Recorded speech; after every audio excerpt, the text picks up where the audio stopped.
Today I've got my hands on the PowKiddy RGB 20. So this is a brand new handheld game console, and as you can see it's absolutely tiny in size. Now we are looking at 10.8 centimeters in height, 9.3 centimeters in width. It's 2 centimeters in depth and weighs only 171 grams. So very compact and light. Now the actual console is made completely from a plastic body, finished in red, and you've got this pretty nice looking retro design on the front.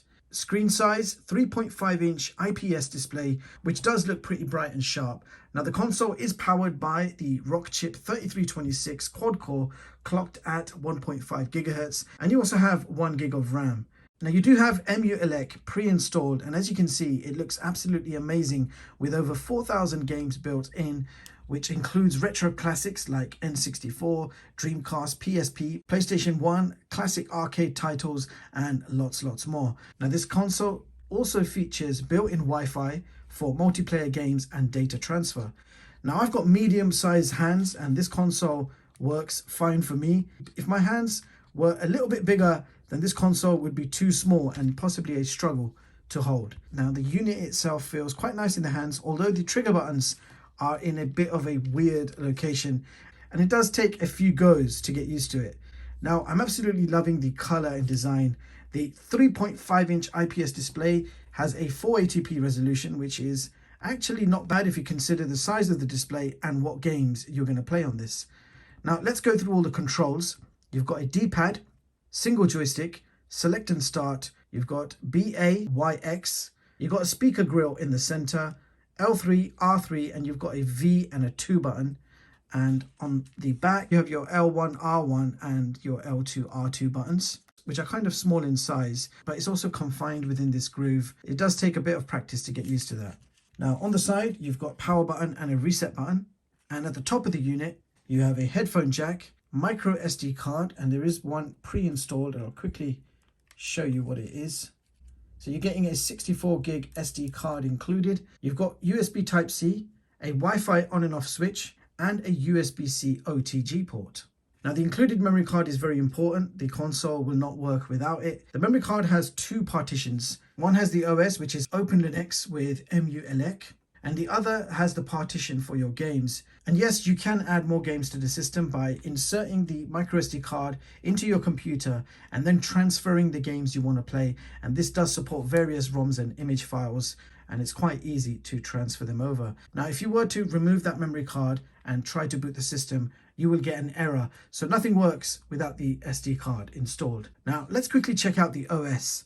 So you have a very good looking UI. It's almost like a comic book style, and you have separate sections for all the consoles, and it also tells you how many games you have for each console. So let's quickly go through them. You've got PC Engine, N64, Nintendo, Game Boy, Game Boy Advance, Game Boy Color, Game Boy Hacks, Super Famicom. You've got ports, Residual VM, Neo Geo, Neo Geo Pocket, Neo Geo Pocket Color, Scum VM, Dreamcast, Sega Genesis, Master System, Mega Drive, Retro Pi, PlayStation, PSP, DS, all games. You can add your favorites. You've got MAME, CPS 1, CPS 2, and CPS 3 games. And if you want to play any of these games, just choose whatever category you want to play, hit the A button, and then it will give you the complete list under that category. And you can see what games there are. And to start the game, you just press A again. If you press left or right, you can switch between the games. Just keep pressing left and right, and you can see all the games that are installed.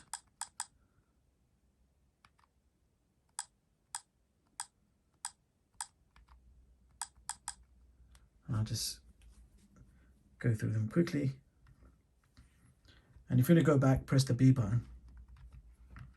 So now it's time to check out some gameplay. I'm going to begin with the problematic games, the games that are actually hard to run.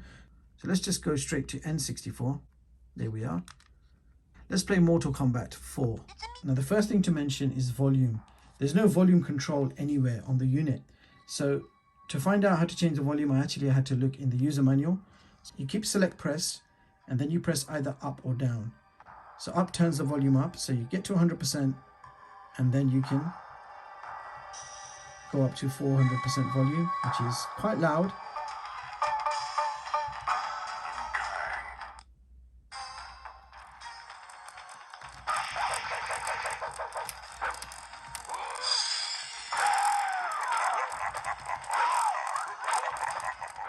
Now at any point you can access an overlay quick menu by pressing the R2 or the L2 button. From this menu you can do a number of things like restart the game, close content, take a screenshot.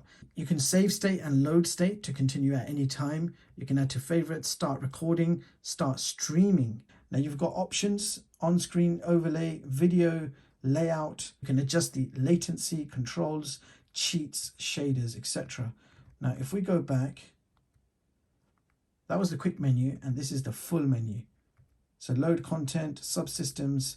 I'll just quickly go through everything. Video, audio, logging, user interface, AI, achievements, Wi-Fi, services, user, directory.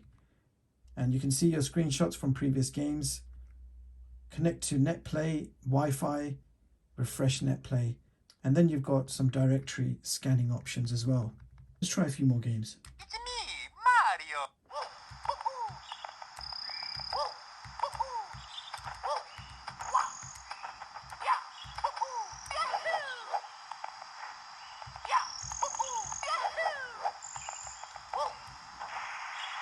Now if you want a quick way of going back to the games list, press the start and select button at the same time twice. So 1, 2, and you're back to the games list.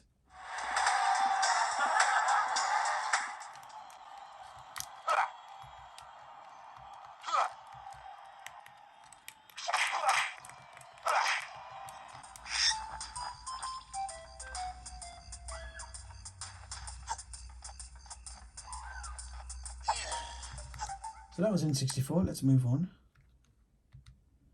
Let's try some Dreamcast.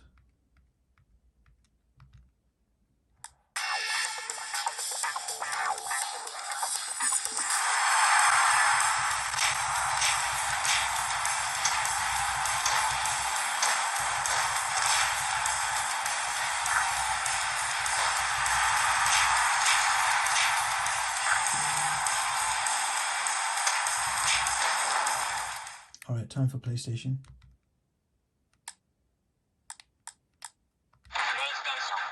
Street Fighter 03.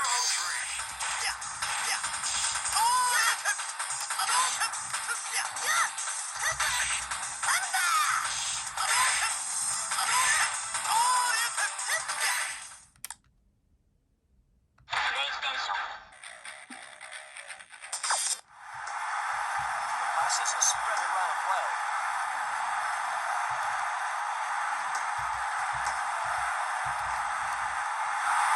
The shot has hit a defender. They've switched the flow of play.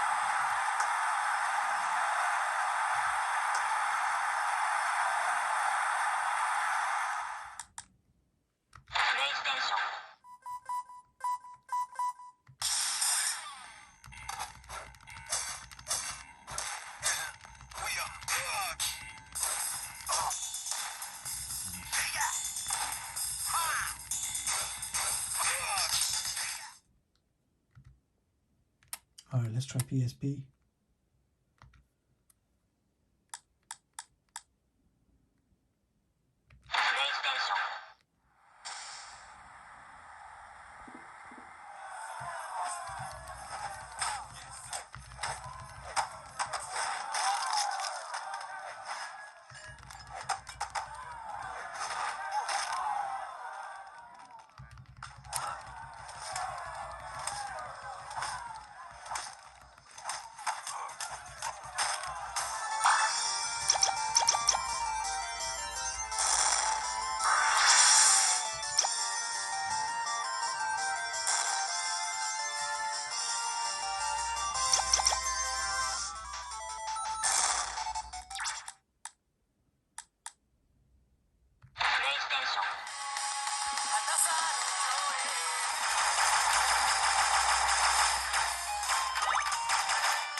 So there you have it, guys. That was the brand new PowKiddy RGB 20.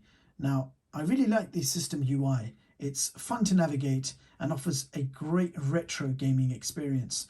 The console itself is small, so if you have big hands, you might struggle. Now, I was actually okay with it. I've played for many hours with no issues, no cramps or anything like that.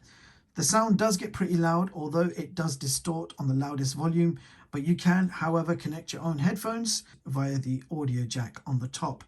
Battery life is very good. You can achieve around 5 to 6 hours of gaming, depending on what console you're emulating, as some are more taxing than the others, but overall battery life is impressive.